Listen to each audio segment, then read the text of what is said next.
छात्रों, परासरण दाब तो आप समझ ही चुके हैं।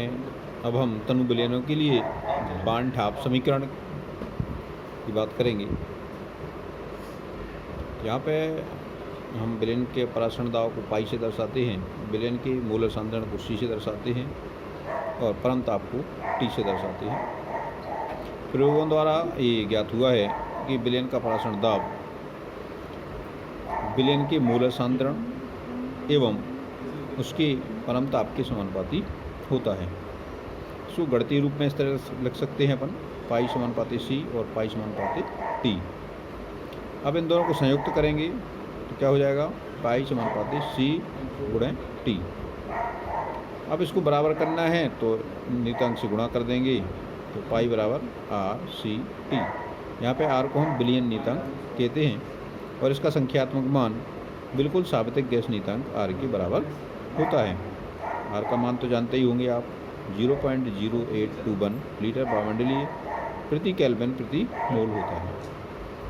चूँकि मूलर सांद्रण प्रति लीटर मोलों की संख्या होता है, यानी C बराबर N/V, जहाँ पर N है मोलों की संख्या, V है उसका लीटर में आयतन। N का मान क्या होता है, मोलों की संख्या होती है WV/MV, जहाँ WV विलेय का द्रव्यमान है और MV विलेय का अणुभार या आणविक द्रव्यमान है।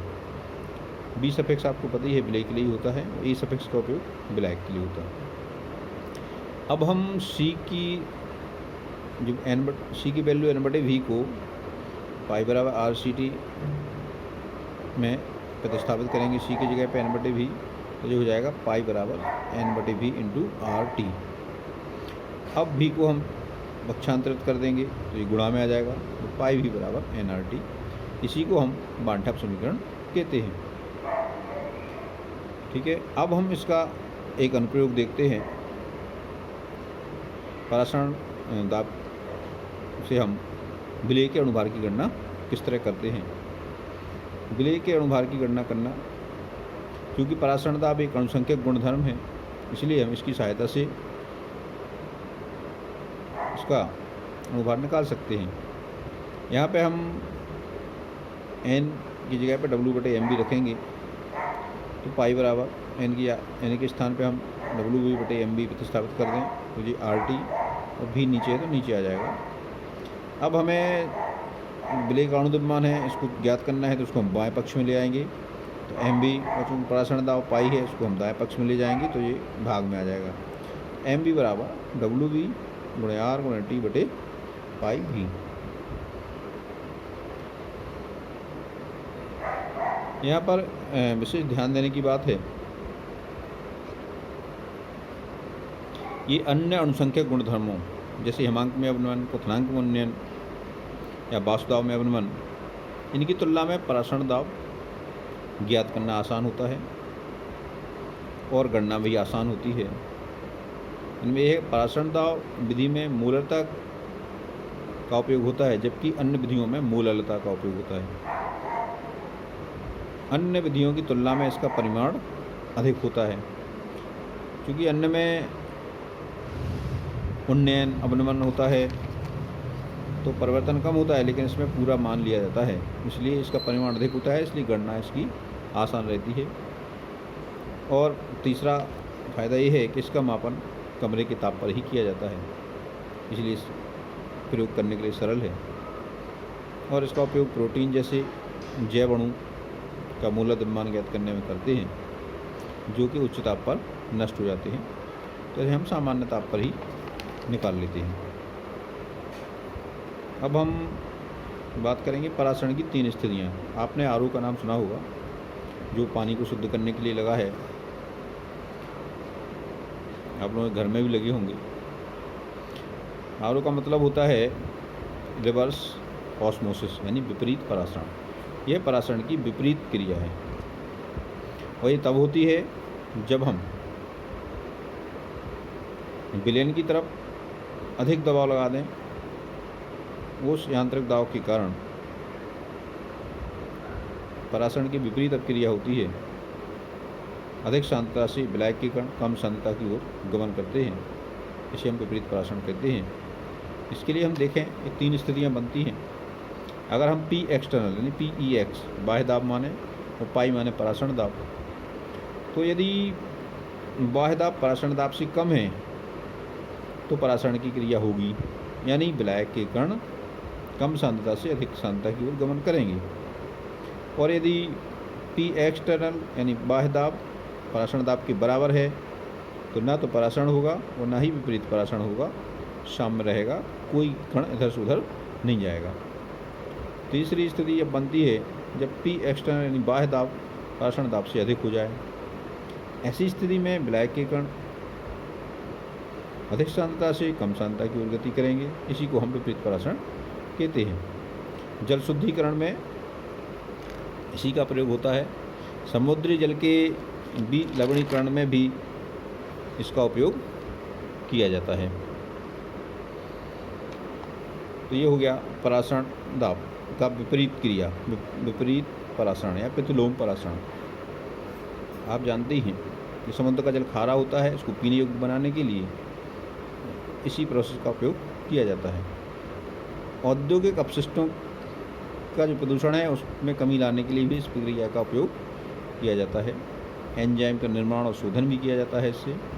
कुछ खाद्य पदार्थों का सांद्रण भी होता है, जैसे अंडे का प्रोटीन या फलों का रस, इनके कंसंट्रेशन में भी इसका उपयोग करते हैं। अब परासरण के संबंध में परासरण दाब के मान के आधार पर हम विलयनों को भी 3 नाम देते हैं। यदि कोई 2 विलयन हैं, उनके परासरण दाब की तुलना करें तो यदि इन दोनों विलयनों के परासरण दाब समान हैं तो हम उन विलयनों को समपरासरी कहते हैं। जिन 2 विलयनों के परासरण दाब के मान समान हों उन्हें हम समपरासरी विलयन कहते हैं। एक बहुत महत्वपूर्ण तथ्य है, 0.91% नमक का विलयन मानव के रक्त के समपरासरी होता है। इसीलिए इसमें घोल करके इंटरवीनस इंजेक्शन के रूप में दवाइयाँ दी जाती हैं।